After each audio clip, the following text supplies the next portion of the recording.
Picture this. You've flown across the country to attend a conference where your absolute most favorite author is speaking. You are so excited about the opportunity to meet this person that you have upgraded your ticket to VIP because the VIP ticket includes a meet and greet luncheon.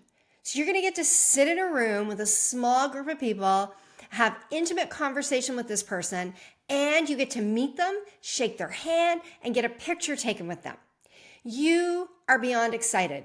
You've been waiting for this opportunity for months. You've been conversing with them on social media for as long as you can remember. You feel like you already know this person. You feel like you have a relationship with them, even though you haven't met them, because you've read all of their work. You follow their videos. You read their newsletter. You are so bought in. You walk up to the person, you extend your hand with a great big smile on your face, and you introduce yourself. And they look at you like they have no idea who you are. Suddenly, you go from raving fan to their biggest word of mouth nightmare. They have just irrevocably eroded trust with you because guess what? They have been automating their conversation with you using AI. They don't even know who you are, because they have abdicated responsibility for relationship building to a bot, and you bought into it. Today, we are going to talk about AI and trust, and we're going to talk about why it is so important for us to do whatever we can to maintain and build strong trust with our customers, our friends, and our potential buyers. Because too many people, too many of you right now, you're pressing the AI easy button. You're following what these so-called marketers are doing online, and you're buying into these, use the word, cheat code, and I'll send you my blah, blah, blah. And you've taken it a step too far. There is a difference between automating a response to something and giving somebody a tool that you want them to have than there is having AI converse with people on your behalf. Automation done wrong can damage relationships, and trust is your most valuable business currency. You do not want that to happen. So I've been thinking about this book that I read a long, long time ago. So shout out to Chris Brogan and Julian Smith. This book is called Trust Agents. It's probably more important than ever to revisit a classic book like that right now. They reference an equation in this book that I am going to talk to you about today because I think it's time for us to all be a little bit more mindful about trust. So in the last little while, I've had 4 things happen that have really caused me to question the power of AI commenting on your social media posts. 1, a colleague that I know, like, and trust had a post on Instagram, a great post on Instagram. And I watched as they went in, comment after comment after comment, apologizing for their AI bot misfiring. All these people that were commenting on their posts were getting a reply from AI, but it wasn't the right reply. So somebody somewhere set something up and then didn't unset it. And so AI is not smart enough to know that it shouldn't be communicating this way. And here you go. You wake up in the morning to this string of comments that AI has replied to that it had no business even engaging with. Number 2, I get these comments on LinkedIn, and they're from second degree connections. So they're people I don't really know. And the comment from this one woman, it seemed a little, off to me. And I look at her profile and I see that she has AI in her title of her, whatever the heck it is she does. And so I replied to her comment and I said, I'm curious, did AI write this or did you? And she replies, AI is helping me with my engagement on social media. I can almost see the robot with its head going back and forth, back and forth. So then I replied, I'm like, so did it just help you draft the comment or did it actually post for you? Oh, it posts for me. It's helping me build relationships online. I call bullshit. It's not helping you build relationships online. All it's doing is commenting with people like me and making me go, that doesn't sound like a human being. I don't want a relationship with that person. That's wrong.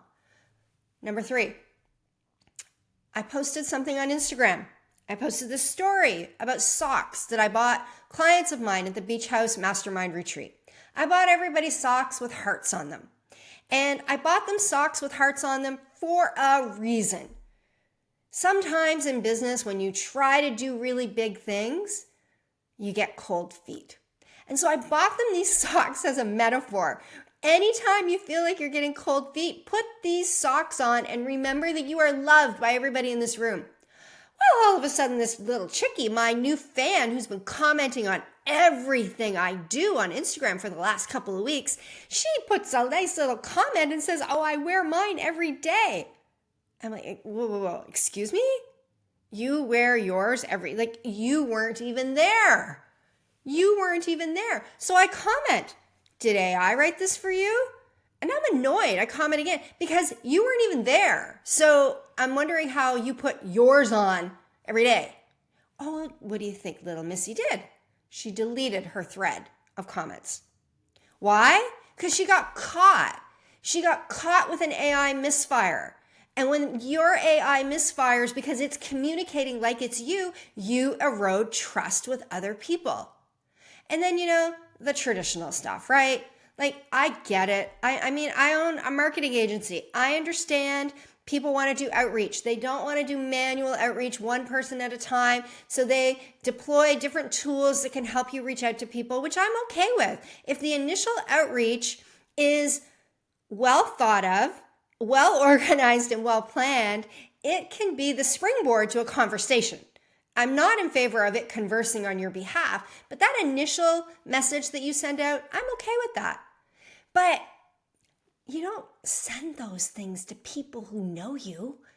You don't send these messages to people you have real life relationships with and make them go, what the heck is this? Like, we're friends. Why are you treating me suddenly like I am a prospect or a lead? And this language doesn't even make sense because you know me. So why would you ask me that?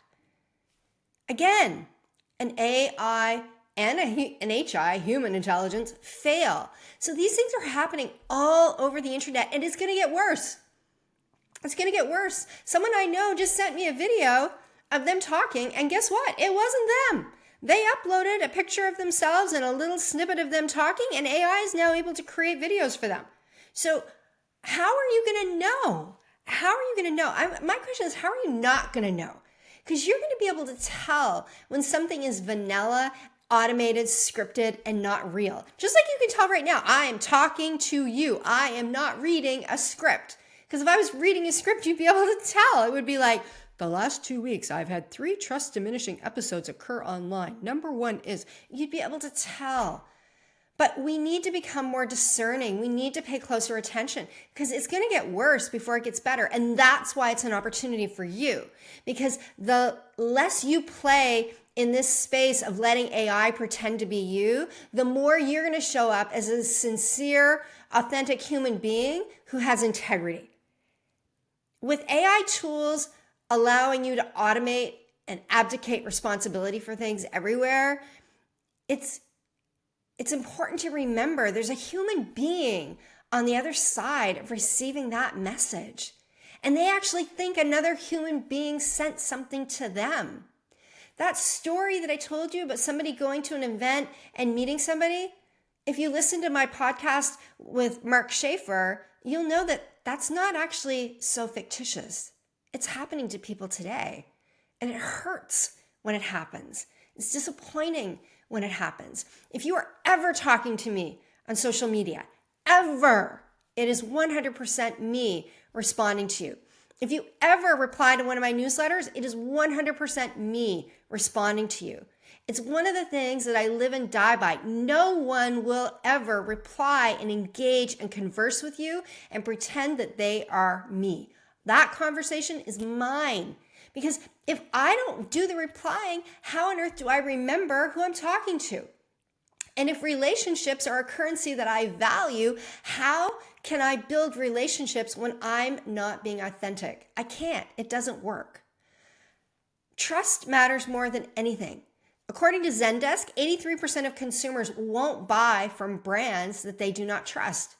McKinsey says that high trust companies outperform other companies financially. Surprise, surprise.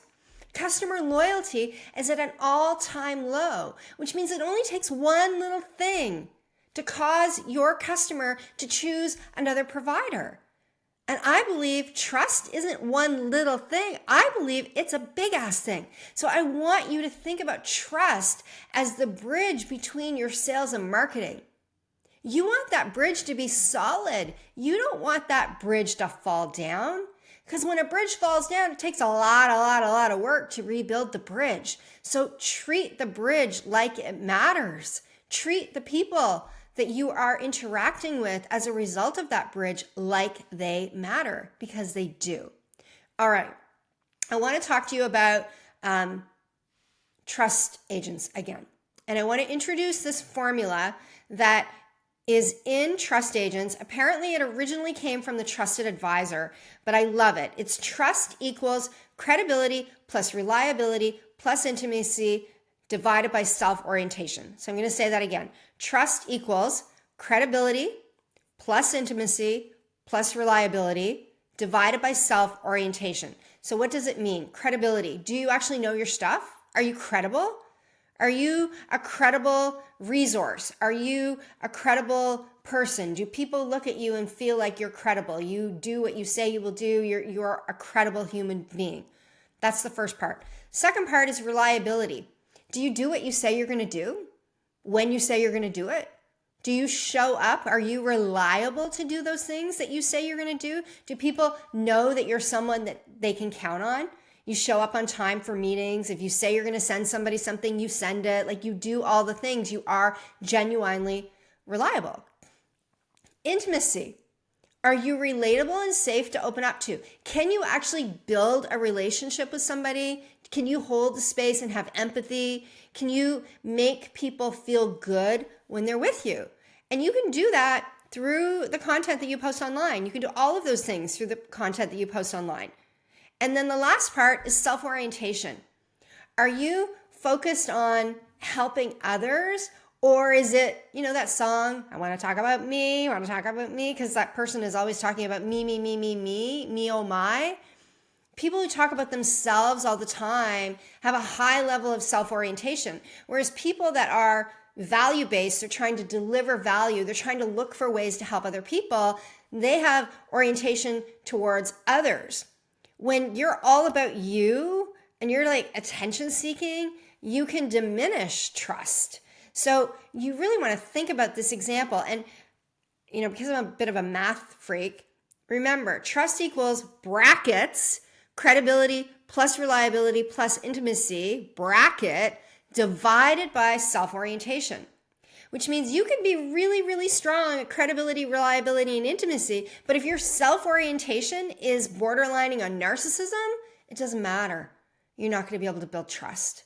So I love this book, and I actually want to go back and read it again, because I remember reading this, it must have been, I'm going to say like 15 years ago that I read this book.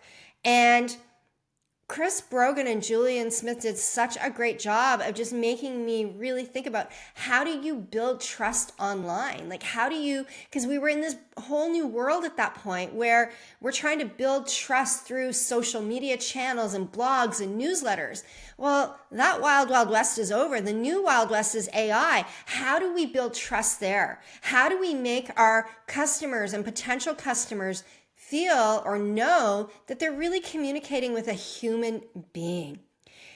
When AI is used in ways to just save you time and to diminish the value of relationships, it's going to bite you in the butt. It's not going to help you grow your business. It's going to hurt you in some way. And in the beginning, you might be like, oh, yay, look, I get all this engagement and blah, blah, blah, blah, blah. But it's fake. They're vanity metrics. They're not even vanity metrics, because If the person engaging with you knew that they were talking to a bot, they wouldn't be talking to you. They don't want to talk to a bot. They want to talk to you. So if you want to build relationships and you want to build trust with people, you have got to show up.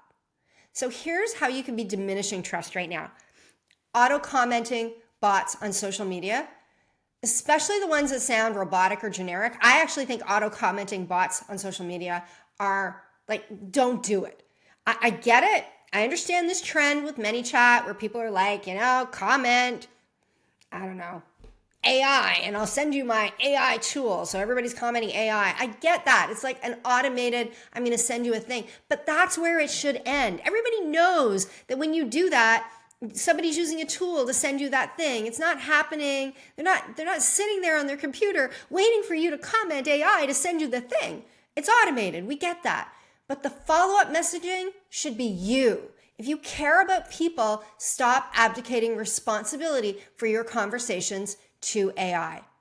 Chat tools, if you're using them to respond to people without context, emotion, or memory, like that's bad. Like when people are sending replies to me or sending me messages on LinkedIn and there's no appreciation of the fact that they actually know who I am, it's disappointing. It actually makes me lose a bit of respect for people because I think really, you're not even showing up. So you can't hire somebody to do your push-ups for you. It doesn't work. It's the same with AI. And when you send mass DMs that treat people like leads, something, self-orientation, what's in it for me? I need a lead versus, valuing the relationship, it's going to bite you in the butt. When I think about these scenarios that I've shared with you, it just makes me shake my head because I've been in business since 2008, this business. I've been self-employed since 2006, almost 20 years. And I can't imagine ever using artificial intelligence to communicate with my client when they think they're communicating with me.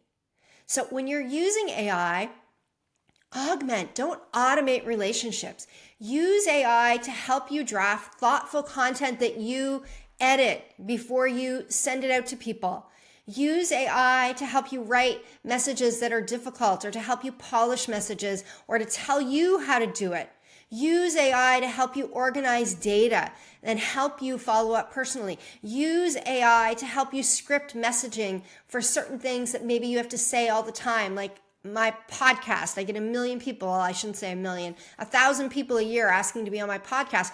I have a message that I have scripted through AI that I use to manually reply to those people. Use AI to help you with your marketing content. Use AI to help you with your podcast outline. Like I have a podcast outline. I used AI to help me, but it was my context, my idea, my direction that went into the prompt to help me build the structure. And I'm not reading what's on the screen. I'm talking to you. The only thing I'm reading is I'm reading the trust equation because I want to make sure that I get it right. But when I'm talking about all those points, you're talking to me, not AI. So think about how you can use AI to do better, not to replace you. I want you to go away and I want you to consider the tools you're using right now. And I want you to ask yourself, are they helping you build stronger relationships or are they possibly harming relationships? If the person on the other end of a conversation with AI would be offended in any way that you're using AI, then I want you to ask yourself, is it really worth it? If your best customer, the person who spends the most money with you, sent you a message on social media or commented on something and AI jumped in and replied for you, does that make you happy or does that make you cringe? Because I got to tell you, it makes me cringe to think about AI having a conversation like that with one of my valued customers. It just will not ever happen, not on my watch. And ask yourself, what's one thing that you can do this week to actually improve trust in your relationships? Because while everybody else is trying to figure out how to automate relationships, you can figure out how to go deeper. Maybe it's a handwritten note that you send in the mail. Maybe it's a voice message that you send them via text. Or maybe it's a phone call or a FaceTime. Ask yourself, what can I do to zig when everybody else is zagging? When everybody else is trying to use AI to automate relationships, how can I go deeper to be authentic in relationships? Because I guarantee you, your authenticity and your effort will take you places that automation never will. You know, AI isn't the enemy, indifference is. You not caring about how you make somebody feel, that's indifference. And indifference is the biggest burner of customers around. When your customer feels like you don't care, they are going to look elsewhere. That's what I got for you this week. It's a little bit of a rant. I know my last one on getting pitch slapped was a bit of a rant too. But I got to tell you, we need to lean into more human stuff, not AI stuff. And I love AI. I use AI. I use AI every single day. My God, I made the best lemon basil pasta this weekend. I asked AI for the recipe because I saw this Italian reel on Instagram and I didn't know what it was saying, but I know that it looked really good. So I asked AI to help me find a recipe and it was delicious. So I use AI for different things all the time, but I do not use AI to write for me. I don't use AI for my blogs. I don't use AI for things that I haven't done. I might use AI to take a podcast like this, take a transcript, and help me draft a blog post from what I have actually said, but the source is me. So I want to encourage you, don't give up your special secret sauce. The secret sauce is you. The secret sauce is the relationships that you build with people. Your strategy today needs to be more about how can I actually win through stronger relationships versus how can I lose by breaking trust through automation that is going to eventually bite me in the ass. If you need my help, you know where to find me. I am loving these 90-minute action accelerators where I go deep with people in their business and help them figure stuff like this out, help them get clarity, help them figure out, how to lean in to working with tools like AI without diminishing trust, without losing their customers. If you'd like to do something like that with me, go to my website, lisalarter.com, and I'd love to have a conversation with you. Thanks so much for listening to this episode of She Talks Business, and I will see you again next time. Bye for now.